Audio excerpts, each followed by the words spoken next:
12वां अध्याय। वृत्रासुर का वध। श्री सुखदेव जी कहते हैं, राजन, वृत्रासुर रणभूमि में अपना शरीर छोड़कर जाना चाहता था, क्योंकि उसके विचार से इंद्र पर विजय प्राप्त करके स्वर्ग पाने की अपेक्षा मरकर भगवान को प्राप्त करना ज्यादा श्रेष्ठ था। इसलिए जैसे प्रलयकालीन जल में कैटभासुर भगवान विष्णु पर चोट करने के लिए दौड़ा था, वैसे ही वह वीर त्रिशूल उठाकर इंद्र पर टूट पड़ा। वीर वृत्रासुर ने प्रलयकालीन अग्नि को लपटों के समान तीखी नोकों वाले त्रिशूल को घुमाकर बड़े वेग से इंद्र पर चलाया और अत्यंत क्रोध से सिंहनाद करके बोला, पापेंद्र, अब तो बच नहीं सकता। इंद्र ने यह देखकर कि वह भयंकर त्रिशूल ग्रह और उल्का के समान चक्कर काटता हुआ आकाश में आ रहा है, किसी प्रकार की अधीरता नहीं प्रकट की और उस त्रिशूल के साथ ही वासुकी नाग के समान वृत्रासुर की विशाल भुजा अपने 100 गांठों वाले वज्र से काट डाली। एक बांह कट जाने पर वृत्रासुर को बहुत क्रोध हुआ।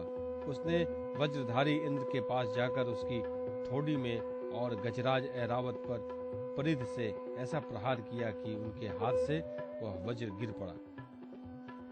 वृत्रासुर के इस अत्यंत अलौकिक कार्य को देखकर देवता, असुर, चारण, सिद्धगण आदि सभी प्रशंसा करने लगे, परंतु इंद्र का संकट देखकर वे ही लोग बार बार हाय हाय कहकर चिल्लाने लगे। परीक्षित, वह वज्र इंद्र के हाथ से छूटकर वृत्रासुर के पास ही जा पड़ा, इसलिए लज्जित होकर इंद्र ने उसे फिर नहीं उठाया। तब वृत्रासुर ने कहा, इंद्र, तुम वज्र उठाकर अपने शत्रु को मार डालो, यह विषाद करने का समय नहीं है। देखो, सर्वज्ञ, सनातन आदि पुरुष भगवान की जगत की उत्पत्ति, स्थिति और प्रलय करने में समर्थ है। उनके अतिरिक्त देहाभिमानी और युद्ध के लिए उत्सुक आतताइयों को सर्वदा जय ही नहीं मिलती।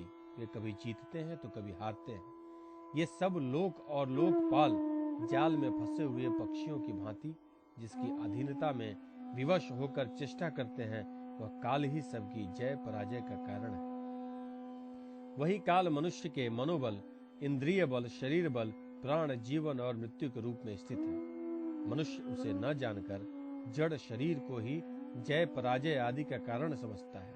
इंद्र, जैसे काठ की पुतली और यंत्र का हरिण नाचने वालों के हाथ में होते हैं, वैसे ही तुम समस्त प्राणियों को भगवान के अधीन समझो। भगवान के कृपा प्रसाद के बिना पुरुष, प्रकृति, महतत्व, अहंकार, पंचभूत, इंद्रिया और अंतःकरण चतुष्ट, ये कोई भी इस विश्व की उत्पत्ति आदि करने में समर्थ नहीं हो सकते। जिसे इस बात का पता नहीं है कि भगवान ही सबका नियंत्रण करते हैं, वही इस परतंत्र जीव को स्वतंत्र करता भोक्ता मान बैठता है।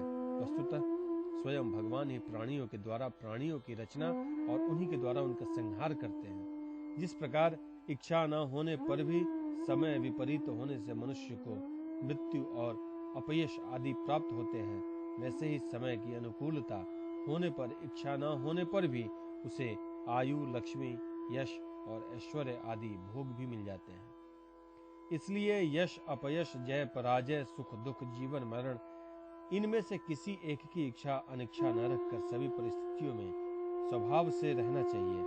हर्ष, शोक के वशीभूत नहीं होना चाहिए।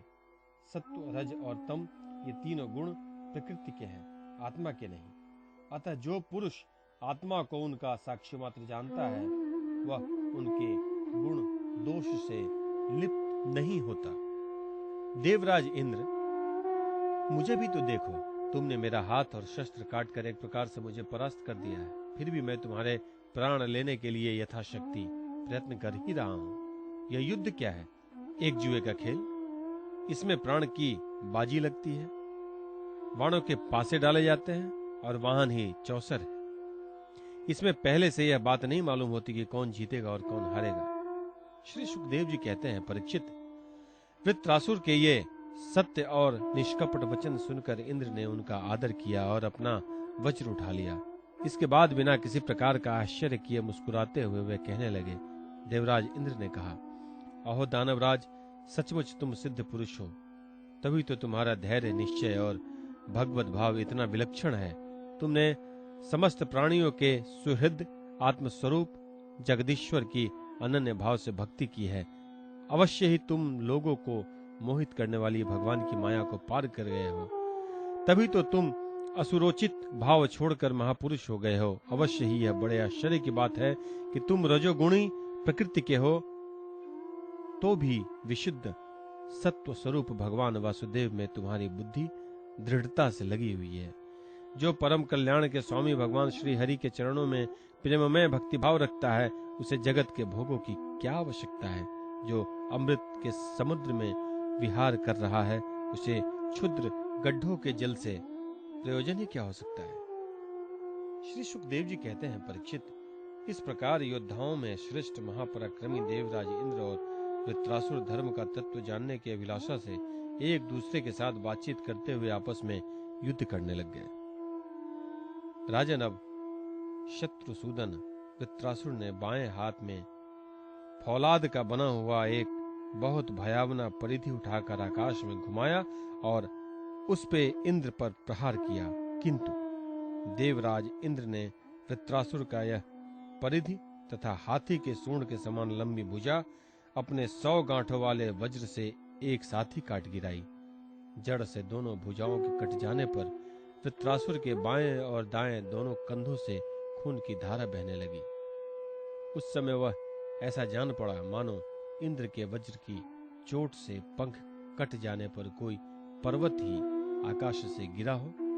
अब पैरों से चलने फिरने वाले पर्वतराज के समान अत्यंत दीर्घकाय वृत्रासुर ने अपनी ठोड़ी को धरती से, ऊपर के होठ को स्वर्ग से लगाया और आकाश के समान गहरे मुख, सांप के समान भयावनी जीव एवं मृत्यु के समान कराल दाढ़ों से मानो त्रिलोकी को निगलता, अपने पैरों की चोट से पृथ्वी को रौंदता और प्रबल वेग से पर्वतों को उलटता पलटता वह इंद्र के पास आया और उन्हें उनके वाहन ऐरावत हाथी के सहित इस प्रकार लील गया जैसे कोई परम पराक्रमी और अत्यंत बलवान अजगर हाथी को निगल जाएगा।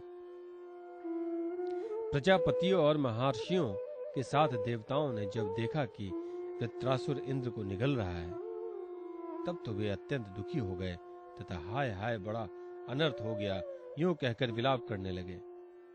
बल दैत्य का संहार करने वाले देवराज इंद्र ने महापुरुष विद्या नारायण कवच से अपने को सुरक्षित कर रखा था और उनके पास योग माया का बल था ही, इसलिए वृत्रासुर के निगल लेने पर उसके पेट में पहुंचकर भी वे मरे नहीं।